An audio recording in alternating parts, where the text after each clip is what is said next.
Alright, we're live. So, ladies and gentlemen, today I am doing what I promised to do, which is a video on defending Loona.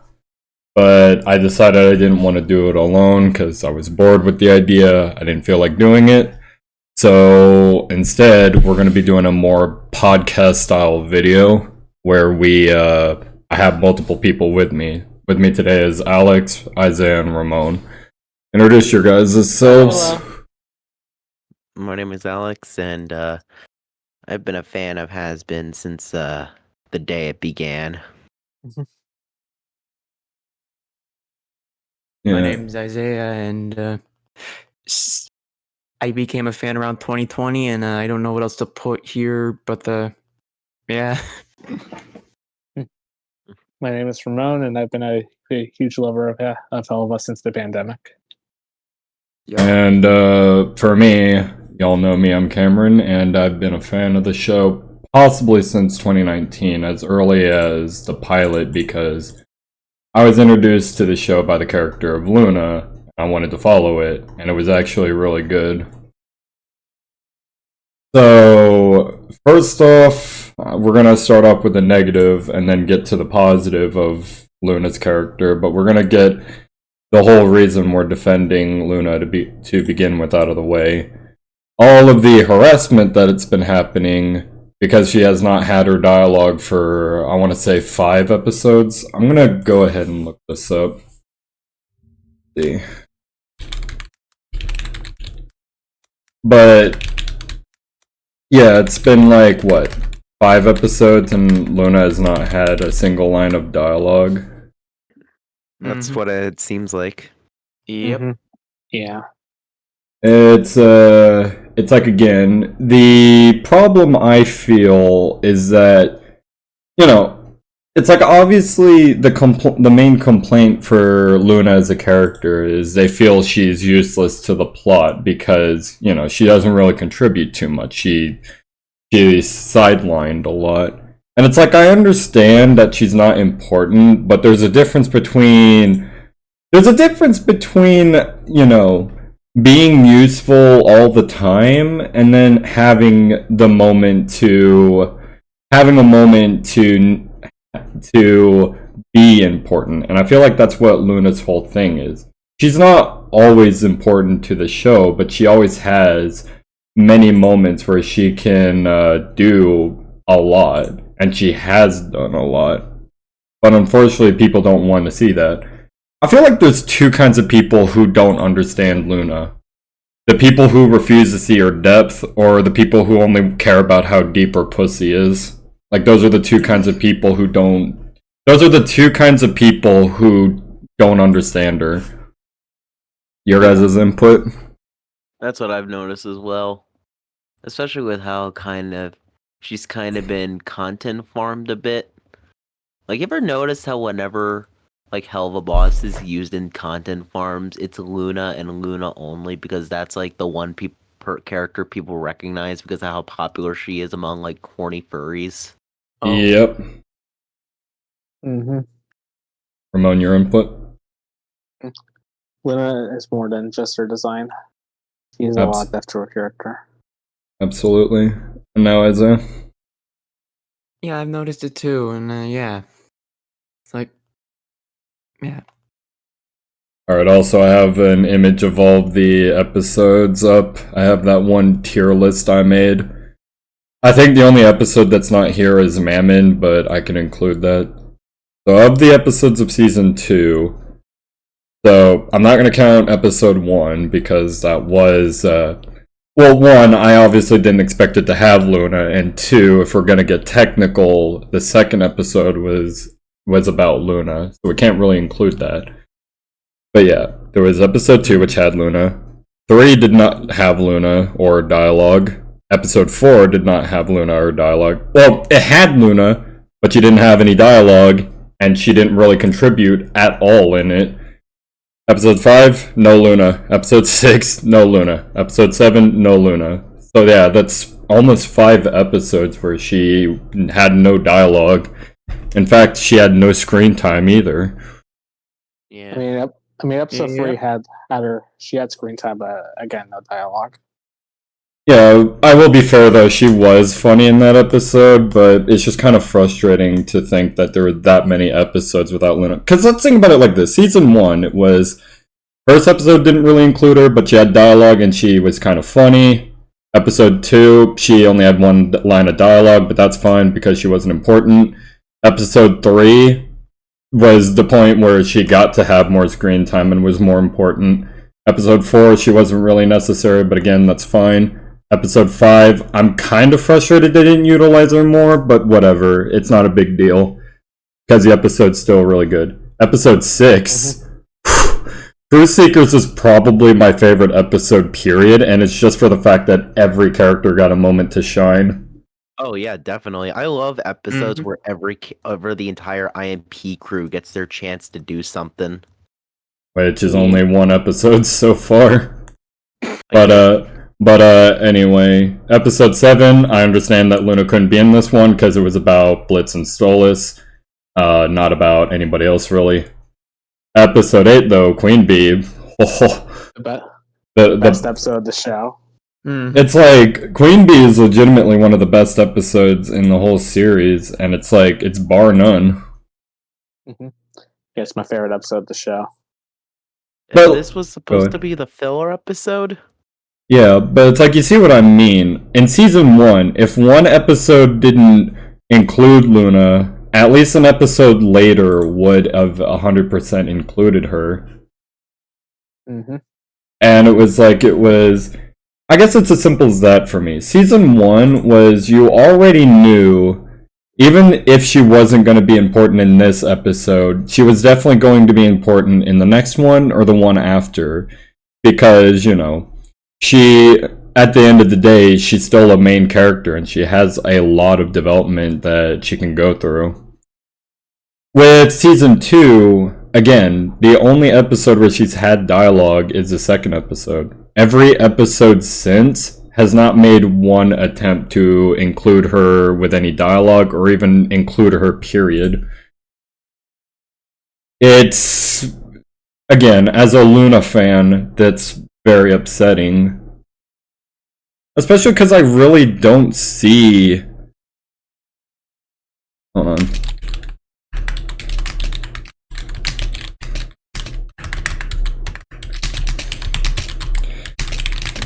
But yeah, it's like, it's upsetting for me as a Loona fan, because, and an enjoyer of the show, because again, Loona is just as important to the show, in my opinion, as the IMP, because just because she's not on the front lines doesn't mean she's useless. You know, she could be manning things from behind, or even taking care of the office, for all we know. Like, while everybody else is gone. It's like, just because she's not out there about to get killed. Just because she's not out there, you know, getting killed and whatnot, it doesn't mean she's pointless or like she can't contribute. Because more than likely, she does a lot to contribute. But again, people don't want to see that. And when I say people, I mean like, and I'm going to mention names here. I'll put a disclaimer at the beginning of this video, but any name we mention, I'm going to state it right now. I do not encourage that anybody goes after them. I don't encourage people to, like, harass any of the names mentioned, but I have to mention this one. Fucking, what was his name? Evan Chair? Yeah. Yeah. Okay. Yeah. I'm going to only mention him because he was like a minority. Not a lot of people were that outwardly violent towards Loona fans. And yes, there were still Loona haters, but there wasn't like... They weren't as loud as they used to be. After, I want to say, Western Energy, these people like Evan Chair got way louder. Essentially, there were more of them. They spoke out more often. And yeah, it was really unfortunate. And the only reason I bring up Evan Chair is because he's a good example of what I mean by like these really hateful people who will just like take any excuse to shit on her. And the people like Evan Chair used to be hard to find. They weren't really all that often. You know, it wasn't often you would find someone like that. But then, unfortunately, with episodes like Western Energy and Unhappy Campers that kind of treat her like she's nothing, people like Evan Chair get their validation, and it's awful. Mm-hmm. But now we're getting to the part that I think we'll be more happy to talk about, which is why we like Loona and why we think she's an important character. Yeah. Yeah. I'll go ahead and start us off. I'll actually start with what got me interested in her to begin with, and it wasn't the design by itself. Yes, I liked Loona for her design when I first saw her, but a main thing that made me like Loona was I could see, even as far back as the pilot, there was more to her than just being the moody one. Like, all the way back in the pilot, I could even tell that there was something about Loona that, like, showed how she secretly cared. She just doesn't outright ever say it. And I'm sure there's reasons behind it. And back then, I even kind of guessed there had to be some kind of reason why she's not out and saying, like, oh, you know, I love when you guys talk about me like that. Just more so keeping to herself. It's like, now that we know what we know about her, it kind of makes a whole lot of sense why she acts the way she does. Yeah. Yeah. And it's like, I think that's what made me interested in Loona. The idea that she was this more tough character, but she wasn't like a comedically obnoxious female character. She had a realistic reaction to most things around her. I'm gonna say most because, yeah, she didn't have the greatest reactions to everything in, say, the pilot or the first few episodes. But she does, in a way, act pretty damn mature compared to the other characters. In fact, I'm still going to say this to my grave. I think Loona is the most mature out of the main four. Agreed. Mm-hmm. Yeah. Agreed. Which is ironic because I also think she's the youngest, if I'm not mistaken. Yeah. I think it was dated in episode 6 that Millie was 5 years older than her, I believe. Yeah. Mm-hmm. Mm-hmm. And if we do some math and know that Loona is 22, then that would mean Millie is 27. Mm-hmm. Mm-hmm. But yeah, it's like... Go ahead. I was just gonna say, just some fun trivia for y'all out there. I'm a nerd with this show, I know. But here's the thing with Loona that I think a lot of people misconceive. They act like she needs to give everybody around her affection because they care for her, but it's like, that's not really how it works. Especially when you're not shown affection for, I want to say 17, almost 18 years. Because it's like, Loona probably never actually got the chance to care for anybody or have someone care for her in all the time she's been in the pound.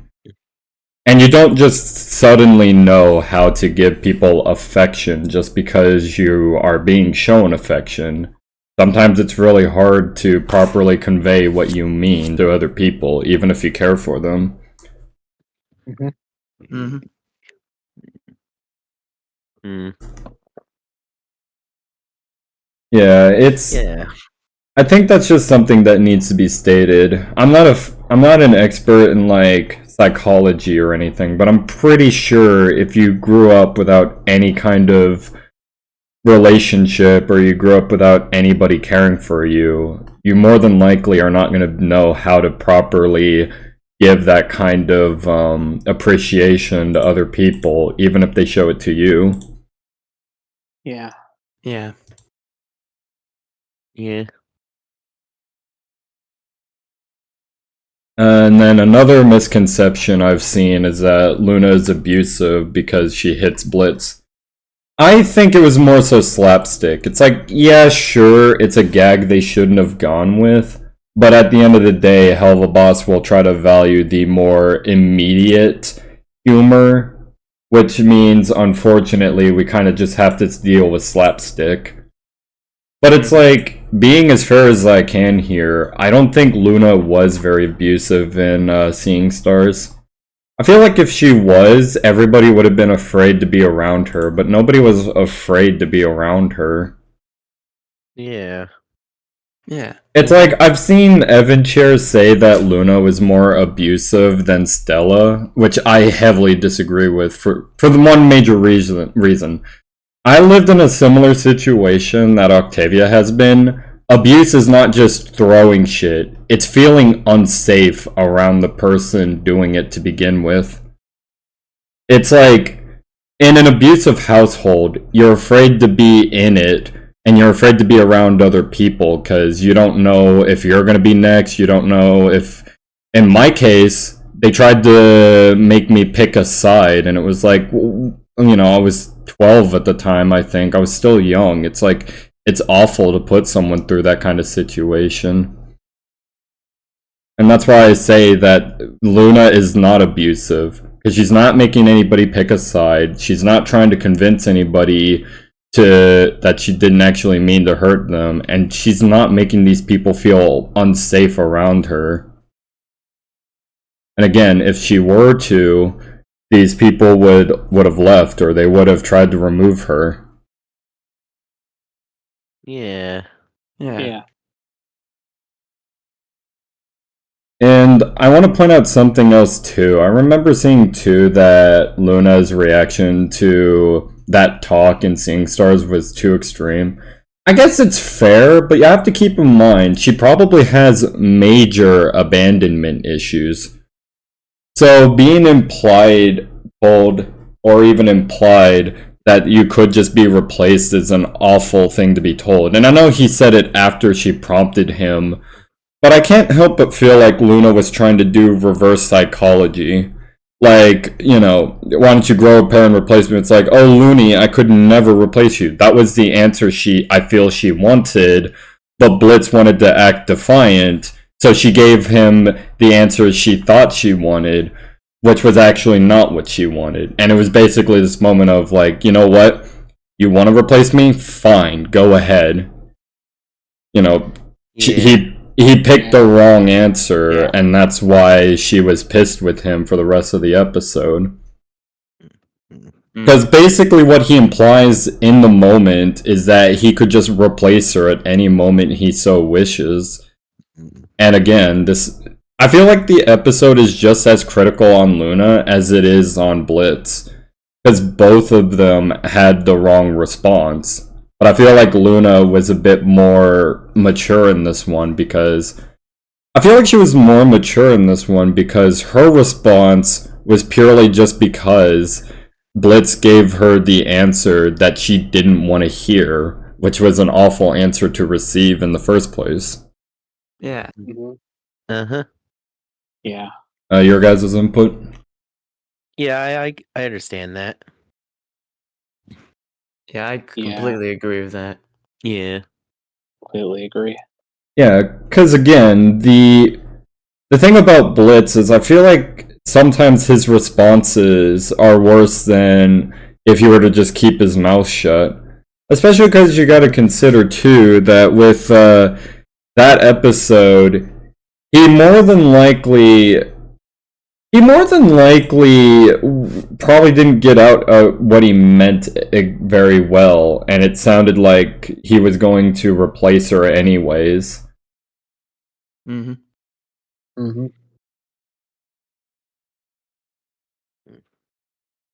It's just like, the thing about Loona is I think she's very clearly meant to be traumatized by the idea of abandonment.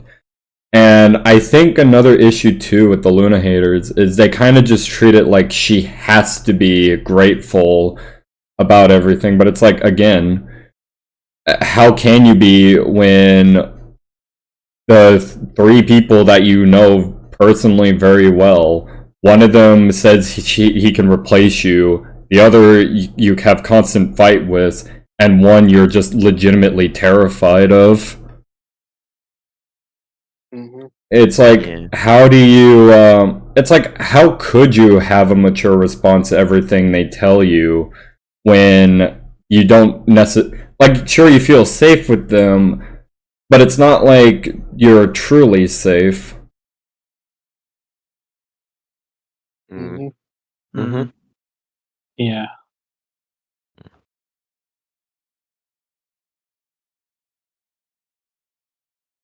And yeah, it's just kind of like, again, I really feel like that is the main thing that makes Loona a great character. Is at the end of the day, her responses to everything are decently mature, especially in Seeing Stars, where she still tries to help Octavia through everything she was being put through.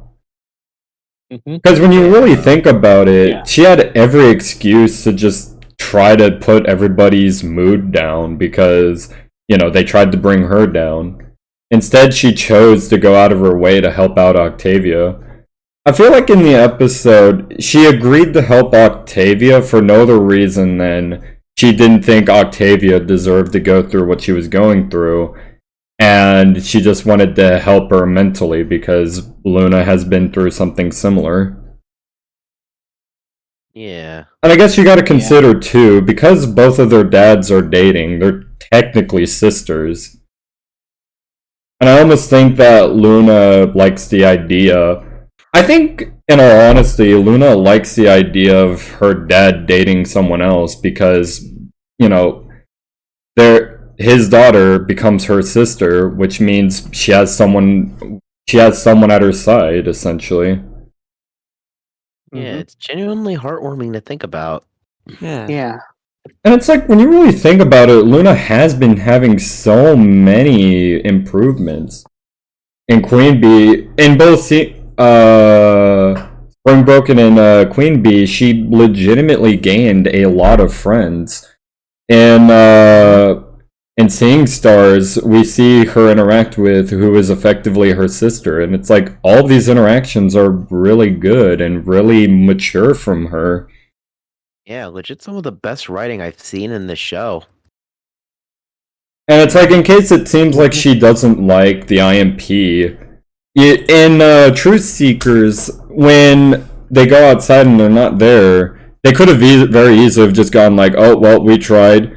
No, Loona took the extra effort to actually look for them by getting a scent, by gaining their tracks. It's like, Yeah. I think that really goes to show how mature she actually is. Because she could have very easily have just gone back through the portal after Millie saw they weren't there. But she not only told Millie where they were, she ran her all the way over there. It's like, she's a lot more capable than I think some people give her credit for. And she's way, way more mature than some people also give her credit for. Mhm. Yeah. Yeah.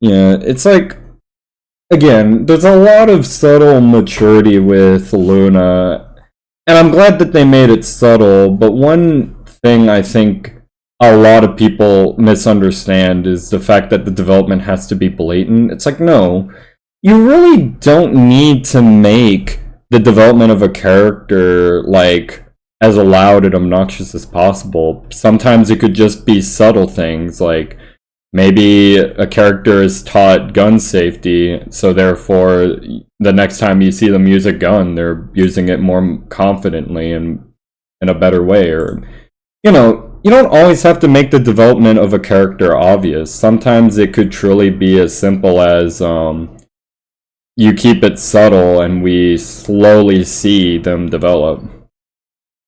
Yeah. Yeah. Yeah, that's what I like. Yeah. It's show don't tell. Yeah. Yeah. And I think Helluvaboss is like very brilliant when it comes to show don't tell. Like they're Yeah. really good when it comes to visual storytelling. Mm-hmm.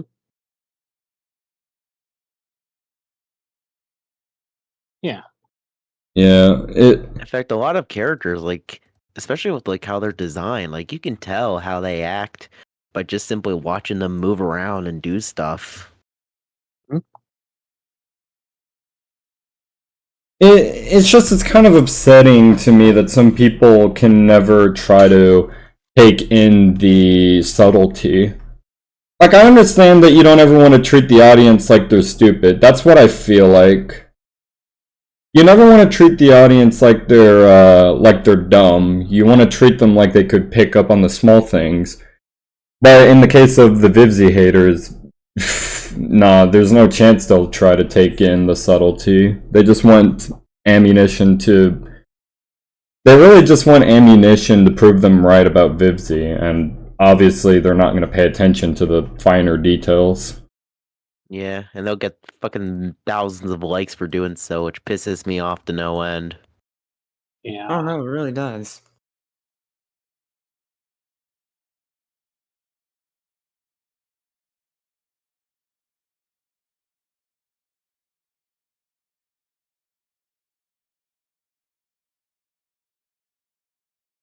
Yeah, it's very upsetting.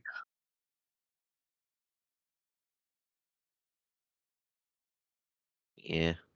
Yeah, but again, we're defending Loona as a character. I think one other thing too about Loona that I personally think makes her great is, honestly, I feel like there's a lot of moments they could have with her that could patch up things between other characters.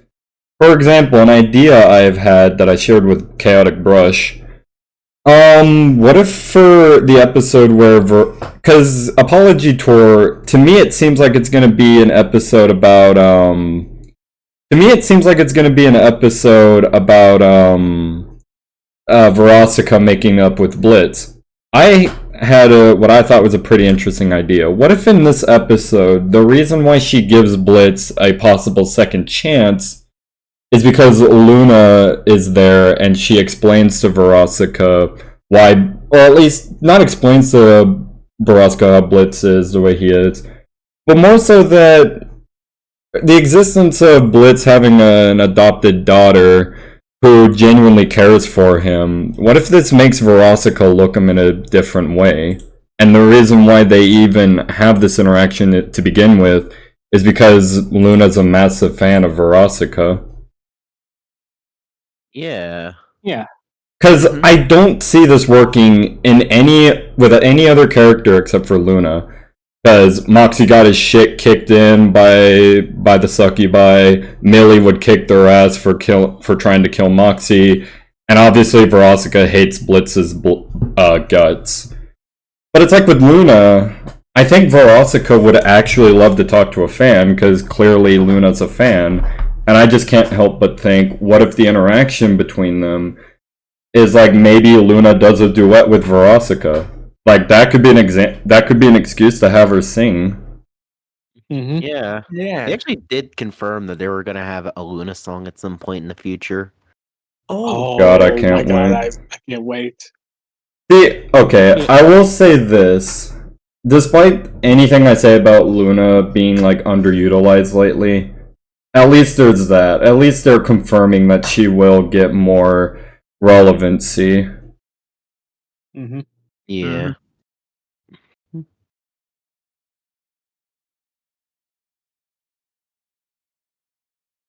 Yeah.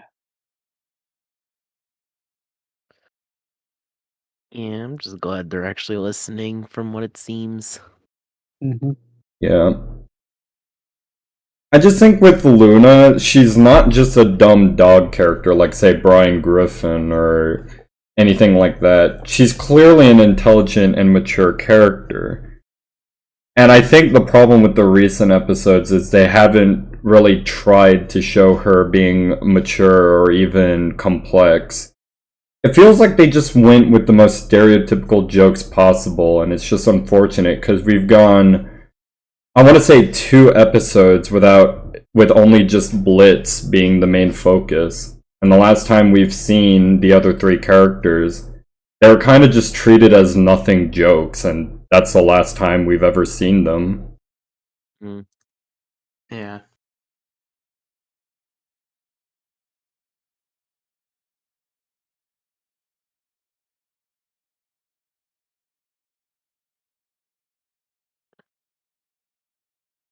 Yeah. Yeah. It's like, I just think that the thing about Loona is they really need to try and develop her. Because I know Millie is long overdue for any kind of development, as she's the only character of the main four who haven't had a flashback yet. But the thing about Millie is, like, there's still a lot of people who like her and see her as a decently written character. With Loona, Millie. go ahead. I was gonna say, at least Millie gets to tag along. At least so Millie gets lines. Yeah, that's kind of my problem. It feels like when they shaft Loona, they're giving the people who don't like her and say she's pointless validation. And again, you want to defend the show, but how can you when the show spits in your face for trying to do so? And that's just my main problem. When they shaft Loona, that's ultimately what happens. They're spitting in our face for liking their show. And that's just a path I don't want them to continue down. Because I'm pretty sure this is what happened to, say, Family Guy. Mm-hmm. I will say though, at least in Family Guy's case, it's more or less just Fox completely taking over and Seth MacFarlane just kind of having to take a step back. Because even Seth says that he wants the show to end. Damn. And you can definitely tell with other projects he's done, like the Orville, where you can definitely tell he's more passionate about it. Mm-hmm. Mm-hmm.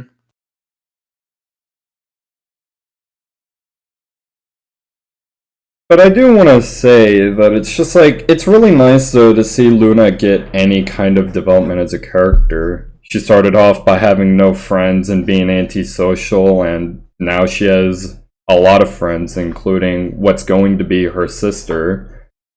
And, you know, she had at least one episode where she managed to help everybody on the front lines in the agency.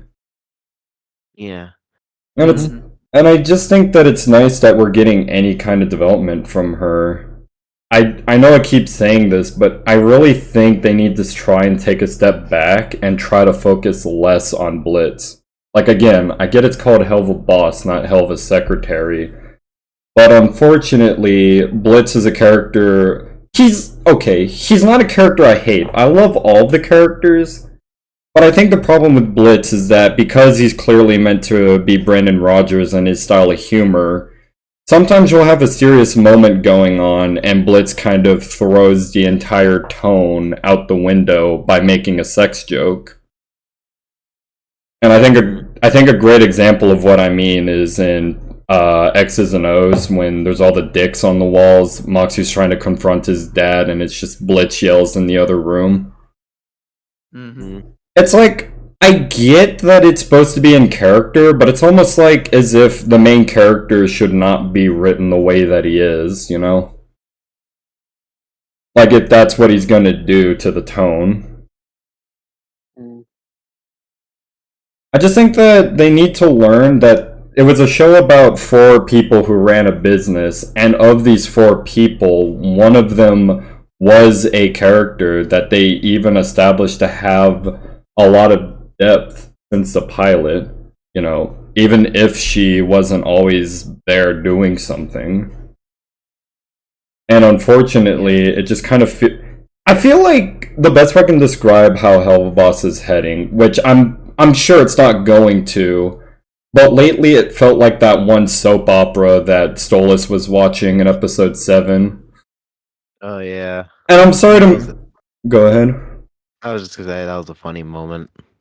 I really hate to make this comparison, but it really does feel like they're making Helluvaboss into a soap drama about Blitz and Stolas. Didn't you say at one point that you feel like the show is like purposely de-evolving the other characters just to gas up Stolitz? I Pretty much. think I did say that, but that's literally just because the last time we've seen all 4 of the characters in one scene, they were all just treated as pointless jokes, except for Blitz. And we haven't seen them since. Damn. And I hate. know that's Go ahead. I know that's probably not true, but I don't know. I'll see what happens. I'm I'm more patient than you might think. I'm not saying it is true. I'm just saying if anybody says that, how can you say they're wrong? Because there is some truth to the statement. Hmm. I really just don't want to assume that Vivzy is trying to sabotage her own show, but it kind of just feels that way almost. Because, you know, the last time we've seen Millie, Moxie, and Loona, they were just treated as nothing jokes almost. And they had a lot of their development taken away. You know, the next few episodes are about Blitz and kind of Stolas. I wouldn't really say that Oops had revolved around Stolas, but they still had a B plot with Stolas. Yeah. In fact, episode 6 and 7 was mostly Fizzaroli focused, and he was just meant to be the supporting character, so okay then. Yeah, it's like, if I may just, you know, this will be a quick tangent, but why did we have to have 2 episodes in a row about a character who's not even of the main cast? Like, I get they're trying to gas up this character, but it's like, the last time we've seen the other main characters, Loona was put in the cone of shame after a whole episode of no dialogue, and the last time we've seen Millie and Moxie, they fucked in front of a bunch of teenagers to make up a patch in their relationship. It's like, I think Fizzaroli's development can be put on hold for just a little bit while we try to patch that up. You know what I mean? I think they are kind of done with Fizzaroli for now, from what I'm seeing, because Yeah. episode 7 did seem like a really good send off for Fizzaroli's character for the time being. Yeah. Yeah.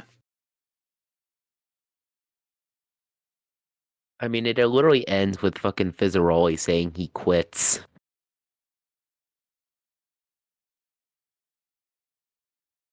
Yeah.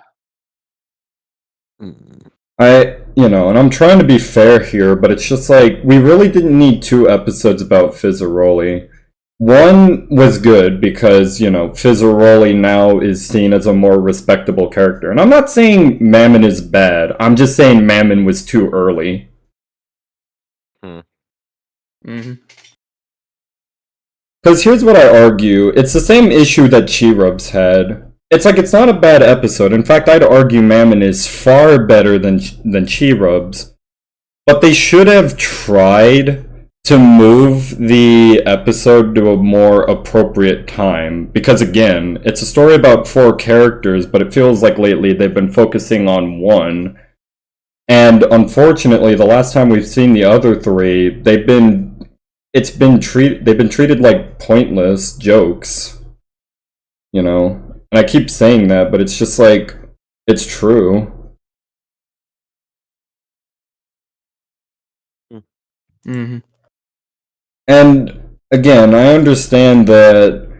completely understand that they need to have it be about Blitz. It's called Helluvaboss, but, you know, not every episode of SpongeBob was about SpongeBob, you know what I mean? Yeah. Yeah. Mhm. Yeah. Yeah. But again, being positive to our Hellhound gal here, if she is confirmed to have a song, what that most likely means is that very soon she's going to get an episode. And really, at the end of the day, that's all I want. Yeah. It's just, Same here. I want people to see Loona as a more respectable character, because she clearly is very well developed and very well written. I think it's just that the show needs to divert a bit more time to even out who gets what focus. Kind of like Cowboy Bebop, how every episode focused on a different character and we got to learn more about them. Yeah. Mm-hmm. You know, maybe one episode could be about Loona, the next could be about Millie, the next could be about Moxie, and the next could be about Blitz. Or maybe another character, even. Mhm.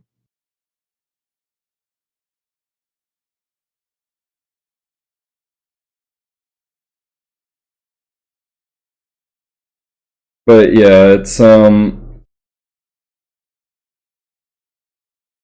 just sure we'll see Loona get more screen time, and again, at the end of the day, that's all I want. But this video is being made because I wanted to be able to tell people that Loona is a great character. Y'all are just bitches.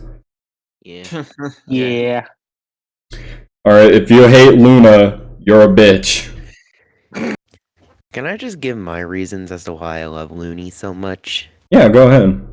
It's just purely because I just see a lot of myself in her. And I've said this in a Twitter thread once where I explain why I love her as much as I do.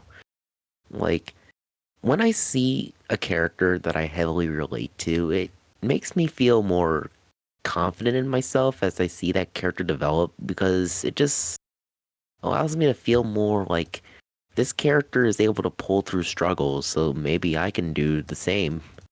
And with Loona, like, she's antisocial, I'm antisocial, she keeps to herself a lot, just like me. She's not a little moody. I can be kind of moody, but also very geeky, kind of like me. She likes music. I like music. Like, I just see so much of myself in her, and it really means a lot that it just feels like I have a voice that's actually being heard. Yeah. Mm-hmm. Yeah. It's like, finally, someone out there understands me.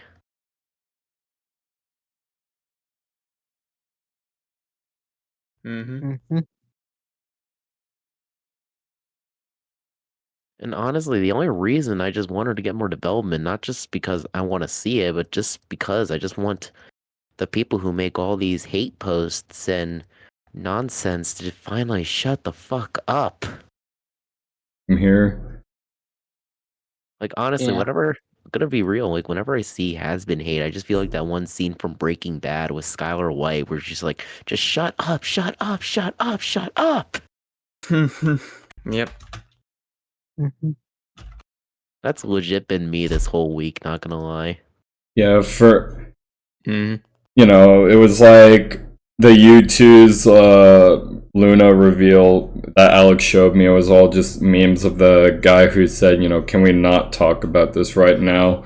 And I felt like fucking I felt like Penn from that one meme. It's like, you need to shut the fuck up. Mm-hmm. Mm-hmm. You know, who's ever seen that one? I have, Yeah, it's a classic. I have. That's what I feel like anytime I see like unnecessary Loona hate or people just like, you know, being predictable degenerates. Just, you need to shut the fuck up. Same hand motions and everything. Mm-hmm. Mm-hmm.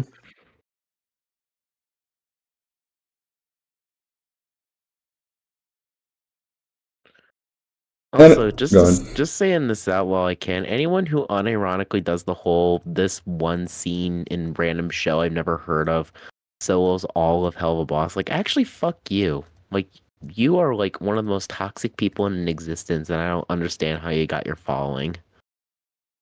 I remember there was this one kid who compared Helluvaboss to Moral Oral, and I think I responded. I think I responded with something like, "Moral Oral is an edgy show for kids who don't know what real life is like. Shut the fuck up." Mm-hmm. Moral Oral is, from everything I've seen, it's a show about why capitalism is bad, but if like a fucking 2-year-old wrote it, like. Like, it's like if you ask an edgy teenager who listens to Pierce the Veil to write a story about why capitalism is bad, and it's about a, you know, family who supports capitalism, and like that's the whole show. Like, shut the fuck up. You know, Moral Oral is not comparable at all to Helluvaboss. You're comparing a show that's super edgy to a show that's actually got a plot and characters and everything. Hey, from what I heard, the show tackles the issue of toxic religion.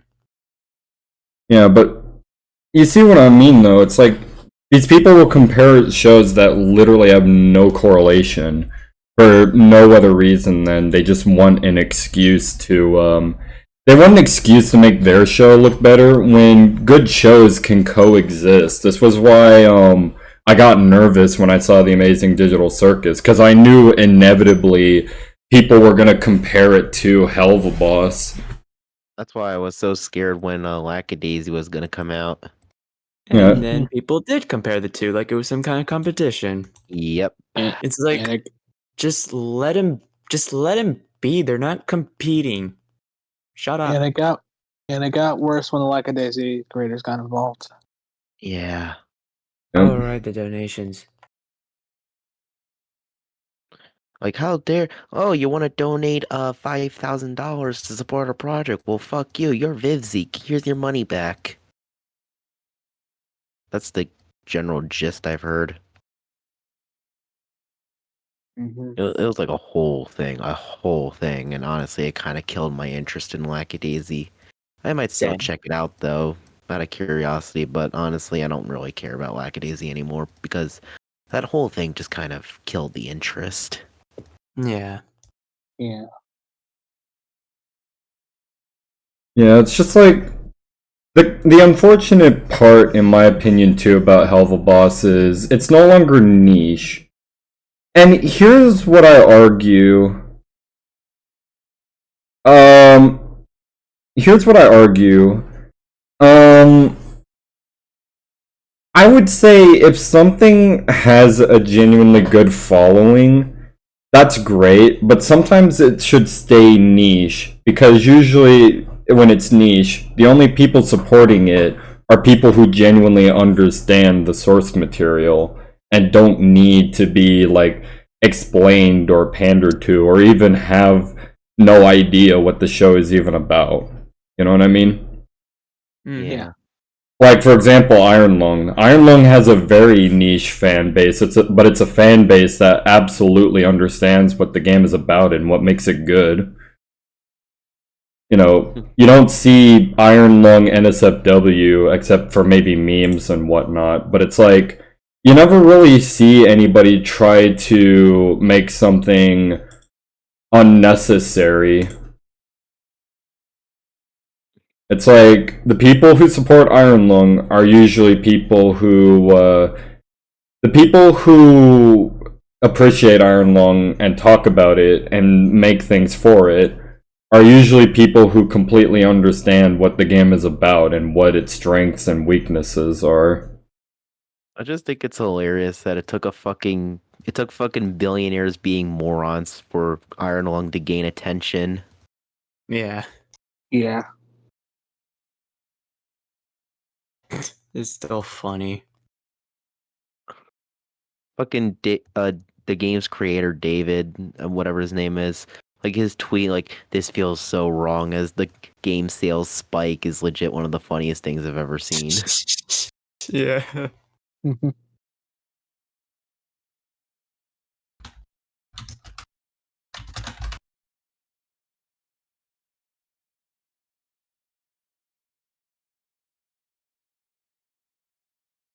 Yeah.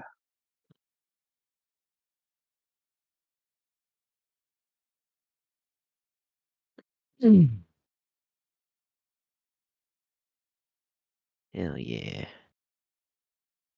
Mm-hmm. But yeah, it's like, Iron Lung has a very niche fan base, and the only people who really like the game are people who genuinely like it. And this was Helluvaboss when it first came out. The only people who really watched it were genuinely people who cared about it. You know, the people who understood the show, the people who understood the complexities and of the characters. But because it's less niche now, more people know about it. And unfortunately, when more people know about something, they don't really pay attention to what the original meant. You know what I mean? Yeah. Like, I hate to use this example, but it's exactly what happened to the Backrooms. It's like people were exploiting it for views, and people also created their own lore, apparently, to try and like make they did this to try and make our own cool ass idea contribution to the story, but it's like it could have very easily have just stayed a niche topic, and that's what I feel like Helluvaboss is currently at. It's no longer a niche topic. That doesn't mean it's unfixable, but it just means now we have an influx of people who don't even care about the source material. They're just hopping on a bandwagon. Yeah. Yeah. That's Yeah. what seems to be happening with a lot of those tweets that get like thousands of likes that just shit on the show. It's like a bunch of drones that follow the leader, I guess. It's like That's what it really is. every day, Yeah. every single day, I believe more and more that the dead internet theory is true. Let me just say that. Mm-hmm. Mm-hmm. But yeah, I just think ultimately at the end of the day, we're not gonna. I think at the end of the day, we're not gonna see a decrease in like people who hate the show, because again, it's no longer niche. Everybody knows. A lot of people know about Helluvaboss because it has a massive influence. And again, unfortunately, this can't just be fixed with a Honestly, I remember someone said something about the idea of gatekeeping in fandoms, but only a specific type of gatekeeping. Essentially, if you don't understand this material that you're being shown, you don't really deserve to be in the fan base. Let's say, for example, this Helluvaboss comparison. If you don't understand why Loona acts the way she does, then you don't deserve to be in the fandom, because simply put, you're not a fan, or at least you don't care about a major part of the story. Mm-hmm. Yeah.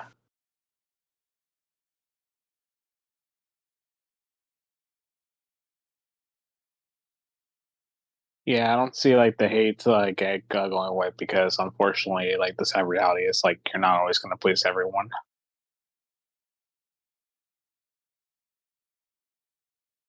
Yeah, it's like, I understand, Helluvaboss is a complicated... It's like, not everybody's going to care about Helluvaboss, and unfortunately, some people will flat out talk bad about it to get their validation. And unfortunately, you're not going to stop that. But see, the thing is that I think the more we just ignore, how loud these people are getting, the worse they'll become. To make a doom joke here, the more the icon of sin is on Earth, the stronger it will become. And it's like, that's how I feel with Loona haters and just people who hate the show, period.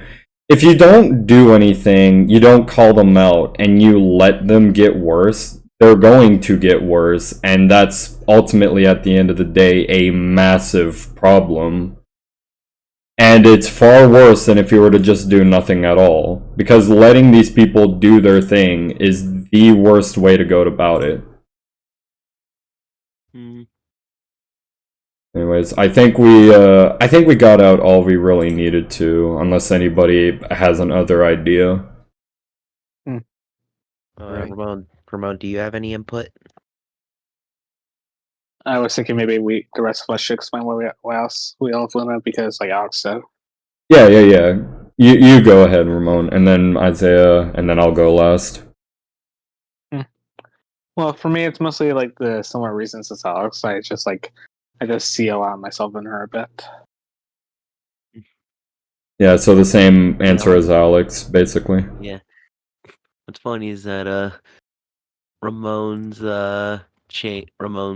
favorite character like changed from Loona to a completely different character with a single episode. Yeah. Like I've never seen a switch like that before in my life. I have two sides. Well, I don't see myself in like Luna as much as say Beelzebub. I still relate to Luna a lot. Mm-hmm. Yeah, I still like Loona. Like Same here. I really do. And it's like, I just want to see him give her more time in the spotlight as much as I just want to see the others get enough time in the spotlight. It's like, holy hell, the Stolas shit is just, you're just you're just driving it to the ground at this point.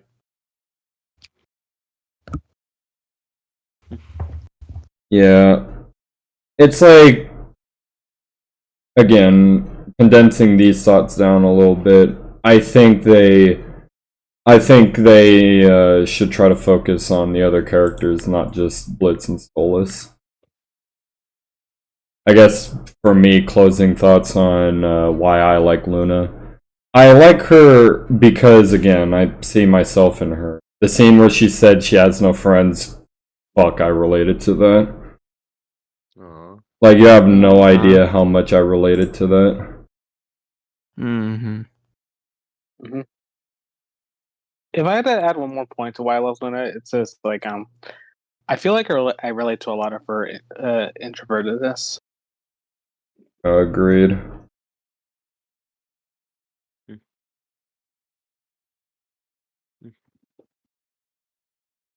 Because I'm usually like to myself a lot. Yeah, same here. And honestly, it's mostly just because I just get bad vibes around the people I see in real life. It's just Yeah. easier to me with internet people. I guess mainly because I can actually know what they're like. Kinda. That's how I feel. Yeah, and sometimes I'm too scared to express myself sometimes. Yeah. I think Loona, all things considered, the fact that a character like Loona, who seems pretty aggressive, actually kind of like is actually very easily embarrassed. I think that's a good example of like writing an antisocial character well. She's aggressive towards some people, but friendly. What tries to be friendly to others, and that's very grounded. Yeah. Mm-hmm.